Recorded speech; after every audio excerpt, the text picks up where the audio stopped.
much. How's everyone doing tonight? Yeah! The crowd goes mild. Jeez. Well, it's funny how I came here tonight, because I came here to apply as a bartender just because I'm like, I need a job. Because I hate to break it to you, as many people don't know this, telling jokes doesn't pay a lot. Who knew? Like, gosh. I'm usually a writer, and a lot of my writing is observational. One of the few things that I've noticed as an observation with my joking is that there's a lot of correlation with your exes and theme parks, you know? Like, for example, one example for a theme park equating to your exes, the best example is, let's just say, because I don't know if this is going to be put on the internet otherwise, their name rhymes with Schmizny Schmark. They are reminiscent of your high school boyfriend, you know, the one that you always think of as the magical, most romantic relationship. But then now that you're looking back on it, you spent a lot of money on that relationship and you're starting to doubt your connections with them. Just because you know now that magic's kind of dissipated and kind of tainted with the idea of money. Another example would be Seven Flags. That would be, I would equate to the sex-obsessed boyfriend, the one that just wants pure adrenaline on a regular basis. And then Galaxy Park. Make your own guesses. I'd say that's the boyfriend that's like older than your friends, but consistently tries to tell you that they are hip and cool with it with your younger friends, but reality is that they're probably cool with your toddler family members, you know? And then Schmotz, Schmary, Schmar. I'd probably say that they're your boyfriend that you grew up with in high school that says, hey, I know I'm your best friend, but you know, we could really get along if you try and understand me, and then you're sitting there going, I really want to give you a shot, but at the same time, not really. Yeah. But on a brighter topic, I've been thinking about death lately. Cool. Recently my cat died, which it sounds sad. I'm sad because she was one of the loudest cats in my household, so now my house is really quiet. And it's really awkward when you think about it, just because you're like, oh, the sound is so annoying until they're gone. And I have this weird, sick and twisted sense of personality, because I'm goth.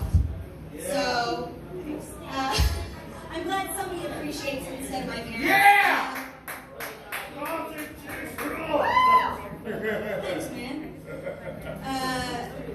Having this dark and twisted sense of humor kind of is also a detriment and also a fun part. Because, for example, when my cat died, I didn't know what to do. My younger sister came over, who has a history with medical degree, and she's also worked with a lot of animals of hers dying because she kind of is a farm girl. She's also very familiar with, you know, anti-vaxxers, but that's a whole other story. Which means she's especially familiar with death. Anyways, when I told her that my cat died, and she was just like, Shannon, what do you want to do with the body? And I'm just like, I don't know. And then she's just like, all right, since you don't know what you want to do, let's put them in the freezer.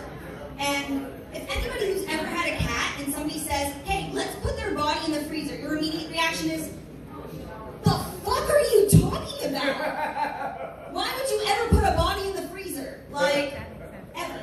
And so when she said that, my immediate response is, no, I'm not putting my cat in the freezer. She's like, why? I've done that all the time. Keep in mind that her pets have been like chickens and turtles and things along those lines.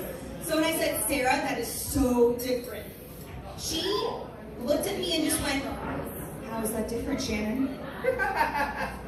How is that different? And I was just like, I had to fight every urge in my body to say, well, Sarah, if chicken in there too. But instead I went for the nicer one. It's like, our freezer's full, that's why. And then she's like, oh, yeah, of course, that's why. It's funny how fast people drop mental issues as soon as they're like, oh, this doesn't pertain to me. And it's funny though, because I did want to apply here just because I've worked in a lot of places that involve food and drinks. I used to work at the Renaissance Fair. I still do. But I don't work in the food section anymore. I work as a witch.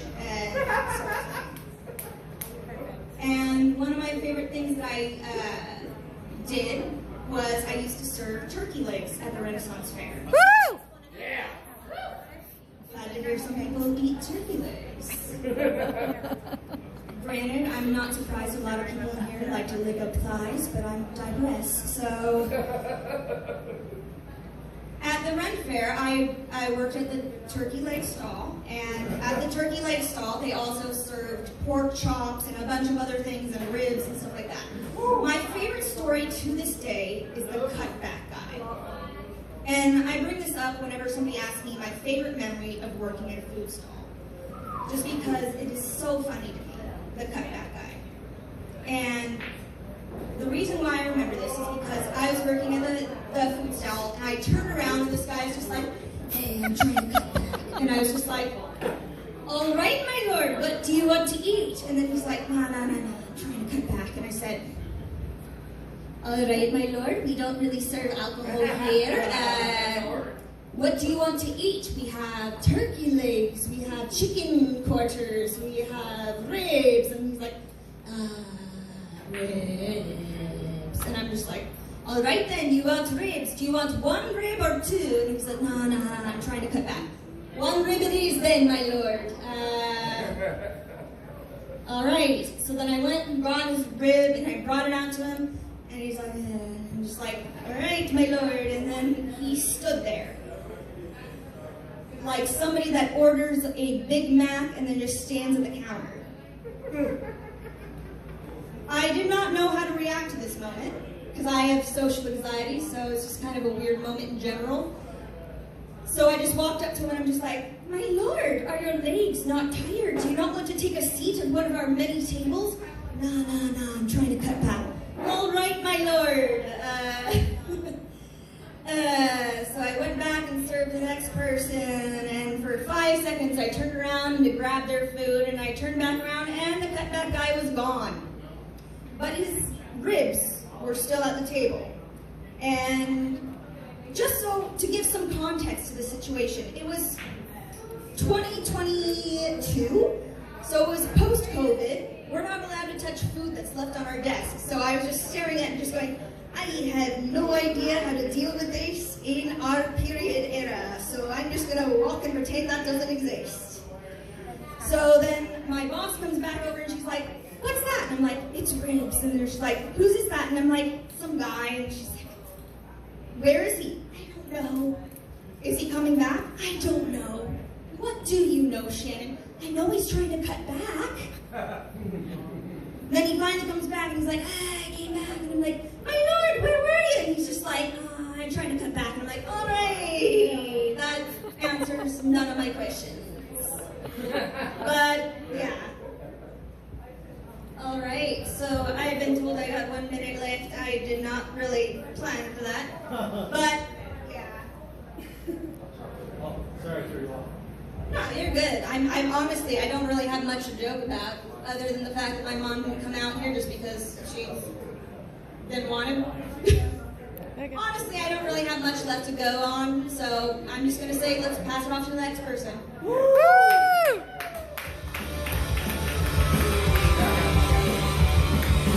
All right, everybody, give it up for Shannon Walker. That is a great